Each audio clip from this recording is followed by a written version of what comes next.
Assalamualaikum warahmatullahi wabarakatuh. Salam budaya, Rahayu. Kembali lagi di channel Balai Pusaka Nusantara, gudangnya pusaka wingit dan sepuh. Dulur-dulur, kali ini saya akan mereview salah satu keris yang legendaris atau terkenal di zamannya, bahkan sampai sekarang. Kita lihat sandangannya. Sandangan Ladrang Iras Surakarta.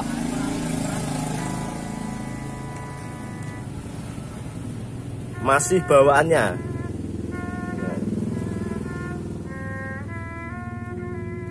Mari kita lihat bilah kerisnya. Nah, ini dia.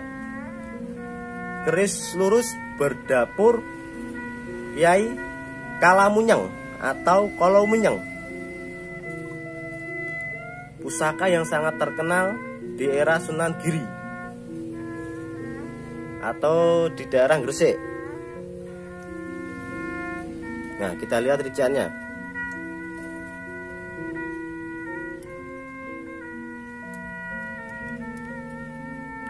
Ada greneng, pijetan, tikel alis, gandik polos. Nah, ini ciri khasnya keris Kolomunyeng. Sogokan 1 sampai ke tengah.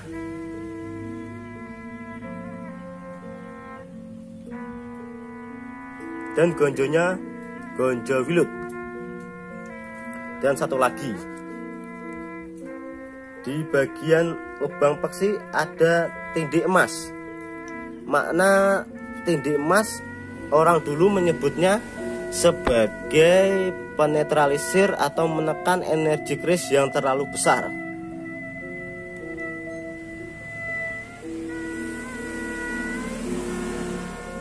Keris Kolomunyeng atau Kalamunyeng merupakan keris yang sangat terkenal serta legendaris di bumi Nusantara. Keris ini merupakan salah satu keris peninggalan sejarah di Gresik yang diyakini oleh masyarakat luas sebagai keris peninggalan Kyai Kalamunyeng. Pada masa itu banyak sekali orang yang menginginkan keris pusaka Kolomunyeng. Dan lebih uniknya lagi, saat ini keris Kolomunyeng atau Kalamunyeng masih banyak dicari. Keris pusaka ini dipercaya sebagai keris mistik karena konon menurut kepercayaan bahwa keris ini merupakan jelmaan dari pena milik Kanjeng Sunan.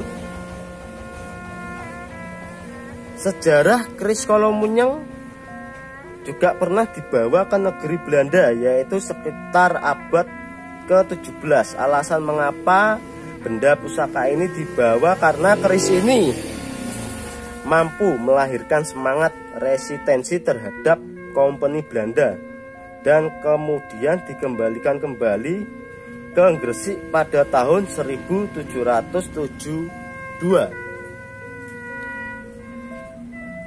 Keris Kolomunyeng, pena yang menghancurkan prajurit Majapahit. Sunan Giri yang nama kecilnya Raden Paku atau Muhammad Ainul Yakin tidak saja penyebar agama Islam yang gigih, namun juga sebagai pembaharu pada zamannya.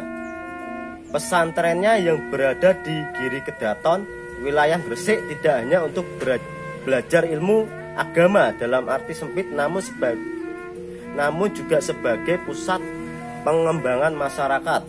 Babat Tanah Jawi menyebutkan kala itu pesantren Giri Kedaton tumbuh dengan pesat dan menjadikan pusat politik yang penting di Jawa.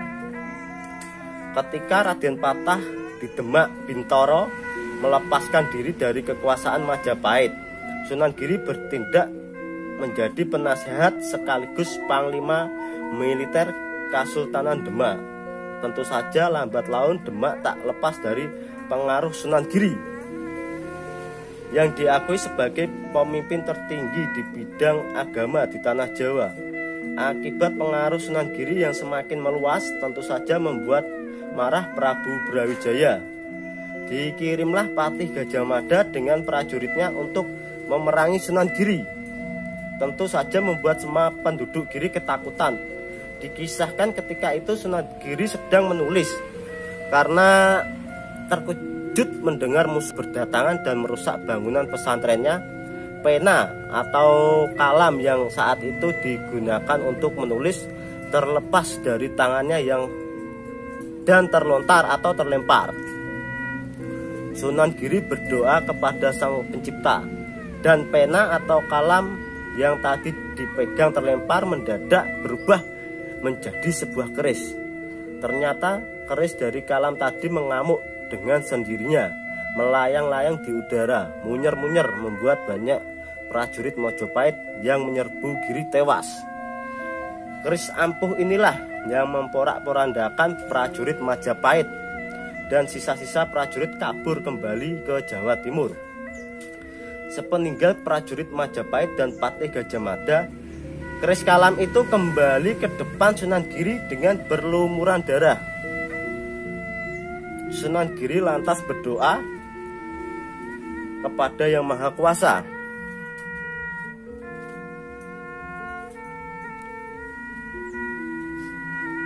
Dan mengatakan kepada rakyatnya bahwa keris yang ampuh itu dinamakan keris Kalam Munyeng.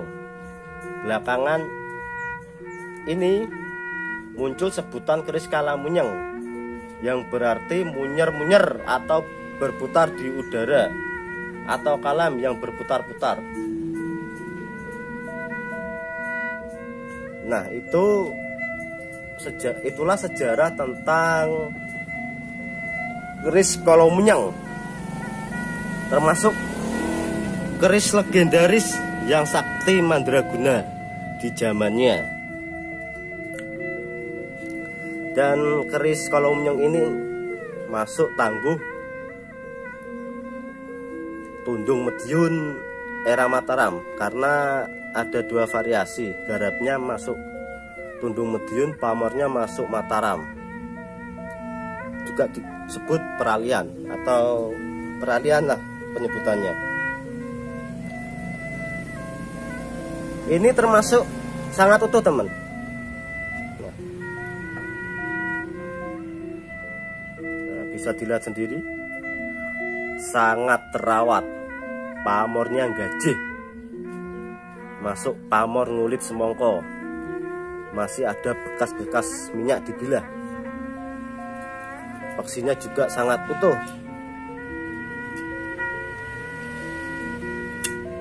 Sangat layak untuk dikoleksi buat penggemar keris.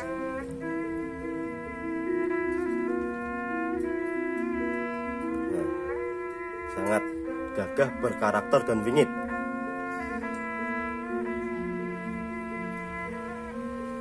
Sekian untuk penjelasan tentang keris Kolomunyang. Jangan lupa like, subscribe, dan komen. Terima kasih.